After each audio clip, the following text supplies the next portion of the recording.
Jadi mereka tuh ada kayak pantangan-pantangan di mana saat mereka bersimulasi untuk adegan-adegan ranjang gitu ya, bersama laki-laki ini yang berguru pada dirinya itu jangan sampai mereka tuh jatuh cinta kepada muridnya ini ataupun sampai kebablasan hamil gitu, Rek. Nah, ini menjadi pantangan tersendiri untuk si gowo-gowo ini.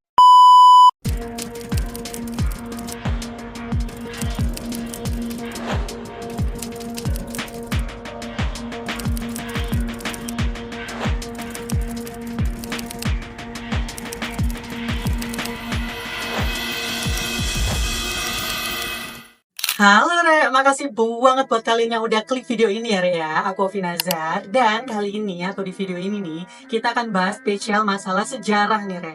Nah, sejarah seperti apa? Yaitu sejarah yang mungkin sudah terlupakan di masa yang lampau kayak gitu ya Re ya. Namanya juga sejarah kayak gitu kan. Tapi ini sejarahnya khusus karena kita akan berbicara mengenai konteks atau bahan 18+++ ya Re ya. Jadi untuk kalian yang mungkin belum berumur 18+++, aku saranin untuk skip dulu video ini karena memang materinya ini sedikit dewasa kayak gitu ya. Seperti apa sejarahnya? Yaitu sejarah mengenai Kama Sutranya orang Jawa nih. Wah, kontennya memang agak dewasa ya, Re ya. Jadi seperti apa dan apa aja yang memang dilakuin pada saat itu dan seperti apa sih sejarah itu gitu ya. So, be serious and be focused. Ini dia sejarah yang terlupakan Kama Sutranya orang Jawa, Gowo.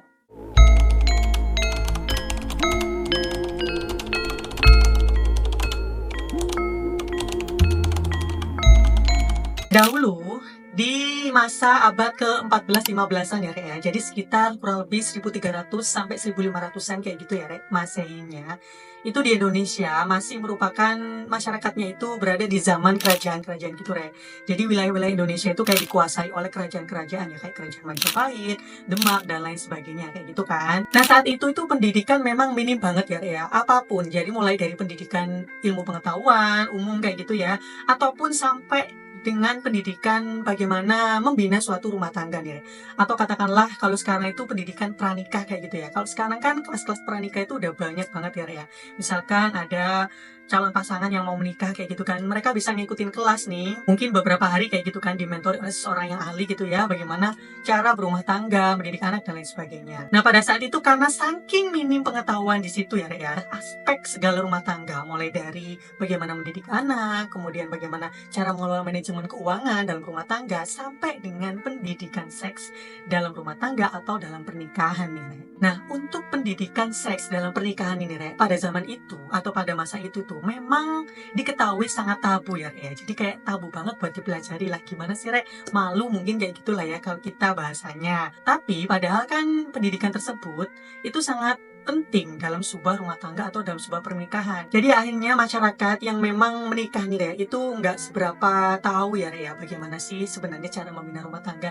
Jadi mereka tuh kayak awam banget kayak gitu. Kalau misalkan saat menikah pun itu jadi kayak minim banget ilmunya ini. Hingga pada abad ke-15 itu, Re, sekitar tahun 1415 itu ya, ada seorang wanita yang berasal dari Tiongkok bernama Go Wo Niang ya, Re, ya, yang datang ke Indonesia bersama Laksamana Cheng Ho ya, Re. Mungkin kalian gak asing dengan nama Laksamana Cheng Ho ya, Re, ya. Nah, wanita ini atau Go Niang ini bersama Laksamana Cheng Ho itu memang tujuan awalnya untuk datang ke Pulau Jawa itu adalah untuk perdagangan dan juga menyebarkan budaya-budaya Tiongkok yang masyhur. Ya. Nah, pada saat itu Go Niang ini itu memperkenalkan salah satu budaya Tiongkok di mana dia langsung mempraktekkan nih atau menyebarluaskan kepada masyarakat di sekitar situ bagaimana pendidikan pranikah kayak gitu ya, Re. Sehingga saat tersebar di seluruh masyarakat situ ya, Re, itu dikenallah praktek tersebut sebagai praktek pergowokan nih, Re. Dan untuk praktek pergowokan ini telah tersebar di masyarakat luas di Pulau Jawa, terkhusus di daerah Purworejo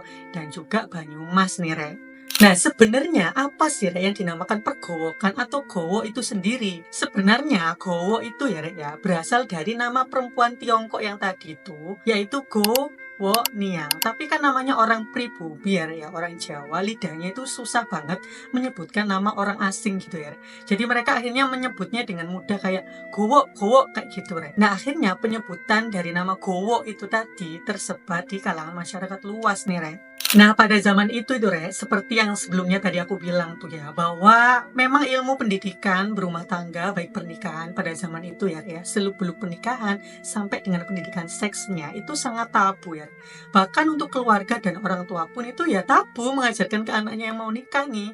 Akhirnya, gowo itu menjadi laris manis pada zaman itu Rek, atau pada saat itu tuh. Karena peran utama dari gowo itu sendiri adalah mematangkan ya, seorang pemuda yang polos ya, cupu nggak tahu apa-apa kayak gitulah ya, menjadi seorang pria dewasa yang mengenal kedewasaan yang matang kayak gitu ya Rek ya, dan be a gentleman kayak gitulah, atau yang lebih dikenalnya itu dimana ngajarin seorang pria ini, jadi pria ini tuh agar bisa menjadi pria yang matang, yang perkasa gitu ya Rek ya, dan gak cupu terutama dalam hal seks dalam pernikahan ya. Nah, karena memang aku bilang tadi ya Rek, bahwa zaman itu memang tabu banget lah mengenai pendidikan seks ya Rek ya, karena memang juga saat itu untuk budaya kayak pacaran, kemudian mestos juga nggak ada ya Rek ya. Jadi kan memang serba susah kan Rek. Akhirnya gowo inilah yang menjadi alternatif saat itu. Dan akhirnya dinobatkanlah sebagai Kama Sutranya orang Jawa Rek. Dari sini aku bisa bayangin ya Rek ya, atau mungkin kalian juga bisa bayangin bahwa kayak ya mentor sebenarnya, tapi mentornya ini kayak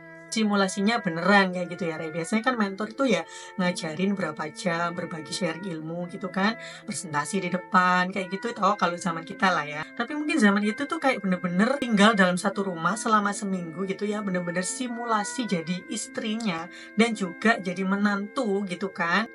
Itu ya lebih hot kayak gitu ya. Terkadang gowo-gowo ini tuh memang dipilih ya atas kesepakatan dari pihak si keluarga si pemulai cowok dan juga si pihak besannya kayak gitu. Jadi mereka udah sepakat nih untuk memilih gowo yang ini nih misalnya untuk bisa ngajarin anaknya atau calon pria ini untuk siap nantinya menikah kayak gitu ya. Terus jadi si gowo ini tuh juga nggak bisa sembarangan ya ya. Jadi kayak ada standar khusus atau kriteria khusus kayak gitu ya. Nggak sembarangan. Misalkan ada seorang wanita yang pengen jadi gowo kayak gitu nggak bisa. Jadi memang ada standar atau kriteria-kriteria khusus untuk bisa menjadi gowo nih. Nah, seperti apa kriterianya? Itu yang pertama biasanya gowo-gowo ini adalah wanita yang matang ya, yang berusia sekitar usia 25 sampai 40 tahun ya. Kemudian yang kedua adalah berpengetahuan yang bagus mengenai seluk-beluk rumah tangga ya, semuanya gitu kan, bagaimana cara menantu yang baik, bagaimana cara menjadi istri yang baik, jadi ibu yang baik kayak gitulah. Terus yang ketiga adalah berparas cantik atau berwajah yang cantik ya, ya. Ini juga penting bagi seorang gowo karena kan memang dia juga dipilih ya sama si keluarga mempelai-mempelai ini toh ya, pasti nggak mungkin lah kayak milih yang ya standar atau gimana, pasti mereka juga pingin yang gowo yang baik kayak gitulah. Terus kriteria berikutnya itu juga berambut panjang jadi biasanya gowo-gowo ini tuh rambutnya memang panjang yang memang lebih menggoda kayak gitulah ya. Kalau dalam sisi perempuan itu kan biasanya rambut panjang itu jadi kayak lebih anggun, cantik kayak gitu toh Rek. Kemudian yang terakhir itu adalah sabar ya Rek. Jadi si gowo ini tuh harus sabar bagaimana membimbing seorang pemuda yang polos, yang mungkin masih muda gitu ya Rek, yang mau melanjutkan ke jenjang pernikahan gitu kan. Itu juga harus mempunyai kesabaran ekstra ya Rek. Nggak mungkin kan kayak misalkan mendidik orang yang sudah berpengalaman atau berumur yang lebih, itu kan beda ya Rek. Kalau anak yang mungkin masih cukup muda gitu kan, itu ya harus ekstra sabar toh ngajarinya kayak gitulah ya. Nah, kriteria-kriteria tersebut itu menjadi salah satu daya tarik tersendiri bagi para gowo ini untuk dipilih nih Rek oleh para calon keluarga dari mempelai maupun calon dari besannya kayak gitu. Seperti yang diceritakan oleh Nyai Lindri ya, di mana Nyai Lindri itu adalah seorang gowo di masa lalu yang dia itu menceritakan bahwa memang gowo ini tugasnya terkhusus ya, untuk bagaimana pendidikan seks dalam rumah tangga ya. Menjadikan seorang pria itu agar lebih dewasa, lebih matang sehingga bisa memuaskan pasangannya nanti saat menikah nih. Nah, untuk gowonya sendiri itu pun juga harus bersikap dan berlaku layaknya seorang profesional ya Rek. Jadi mereka tuh ada kayak pantangan-pantangan di mana saat mereka bersimulasi untuk adegan-adegan ranjang gitu ya bersama laki-laki ini yang berguru pada dirinya itu ya, itu jangan sampai mereka itu jatuh cinta kepada muridnya ini ataupun sampai kebablasan hamil gitu Rek. Nah, ini menjadi pantangan tersendiri untuk si gowo-gowo ini. Nah, kalau misalkan pantangan ini terjadi ya selesai kayak gitu ya Rek ya. Ya sama seperti misalkan mentor gitu ya, bagaimana kan cara memberikan ilmu gitu, tapi kan ini gimana ya Rek? Karena kan lebih intens dan memang tinggal satu rumah, terus memang dia khusus untuk bagaimana pendidikan ranjang atau seksual kayak gitu kan. Pasti ya kalau memang nggak bisa menjaga hatinya benar-benar atau memang kuat mental atau mungkin kuat iman kayak gitu ya Rek ya. Ya bisa jadi dia benar-benar akan jatuh cinta kepada orang ini gitu ya. Ini ya berapi juga ya Rek. Terus Ahmad Tohari pun salah satu penulis terkenal ya Rek, itu menyunting sebuah buku berjudul Wisata dan Budaya karya M. Koderi ya Rek. Di situ menjelaskan bahwa semua wanita itu nggak bisa dengan gampangnya menjadi seorang gowo. Oleh karena itu perlu adanya persiapan untuk seseorang wanita itu menjadi seorang gowo nih Rek. Di situ dikatakan bahwa, nah aku bacain ya Rek ya, bagaimana isi bukunya. Di situ dikatakan, ini dalam kutipan bukunya tadi ya Rek ya, itu aku bacakan aja buat kalian, yaitu salah satu keahliannya yaitu si cowoknya tadi nih Rek, itu dalam mengendalikan diri nih Rek dan menghadapi godaan, sehingga saat menjalankan tugasnya itu tidak terjadi hal-hal yang di luar batas atau yang aku bilang kayak pantangan-pantangan tadi tuh ya Rek ya. Jadi memang benar-benar harus direm manakala ada bibit-bibit atau kecenderungan perasaan senang atau suka ke pada laki-laki ini ya Rek ya. Jadi benar-benar harus nggak boleh. Gila sih, kok bisa ya? Maksudnya aku nggak bayangin sih Rek, bener-bener kayak cinlok itu kan banyak banget ya terjadi gitu kan.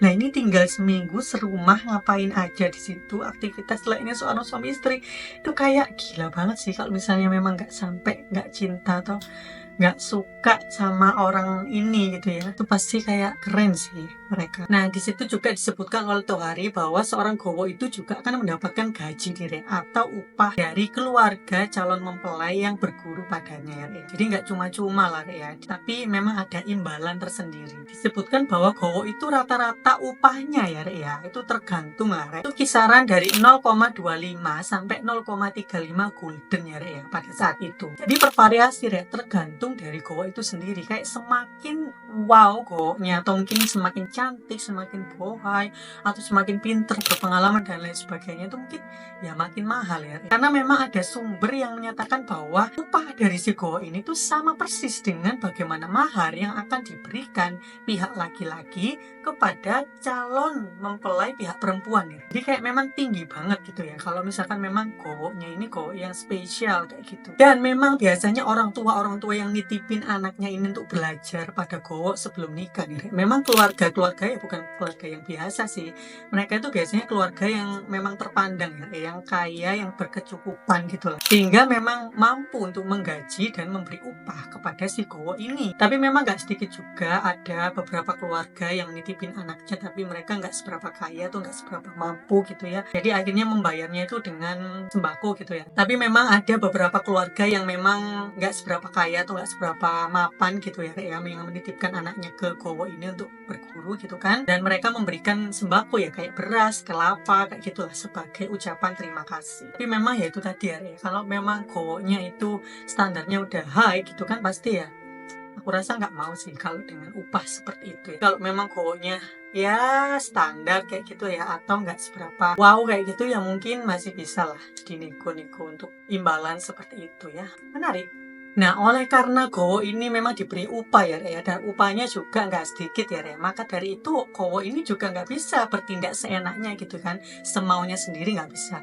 Dia harus bertindak sesuai kontrak nih, kontrak yang diperjanjikan gitu kan, antara pihak keluarga si calon mempelai laki-laki ini, baik juga besan dan juga sama dirinya. Misalkan harus diajari ini nih, tolong harus diajari ini, atau mungkin ada permintaan atau request tertentu. Nah, itu memang harus sesuai dari kontrak tersebut, karena kalau memang gowo ini sampai melanggar kontrak atau pantangan, sampai dia kayak tadi ya jatuh cinta lah, atau mungkin sampai kebablasan hamil pada pihak keluarga, jadi dia nggak akan dapat kayak gitu kan. Nah ini akan menjadi konsekuensi ya, sehingga upah atau seserahan yang tadi diberikan itu harus dikembalikan si gowo ini apa-apa karena memang itu yang menjadi konsekuensinya. Wow. Dan nantinya memang gowo ini seperti yang aku bahas sebelumnya memang punya tugas yang banyak ya, karena dia memang harus berperan layaknya seorang istri yang tadi selama seminggu kan, dan juga bersimulasi bagaimana layaknya menjadi seorang menantu nih, ya harus masakin juga, masak buat si laki-laki ini ya, bagaimana dia di dapur itu seperti apa, terus bagaimana dia melayani laki-laki ini dan mengajarkan adegan-adegan ranjang kayak gitu ya, yang semestinya agar untuk bekal ia nanti menikah dengan calon perempuannya kayak gitu kan.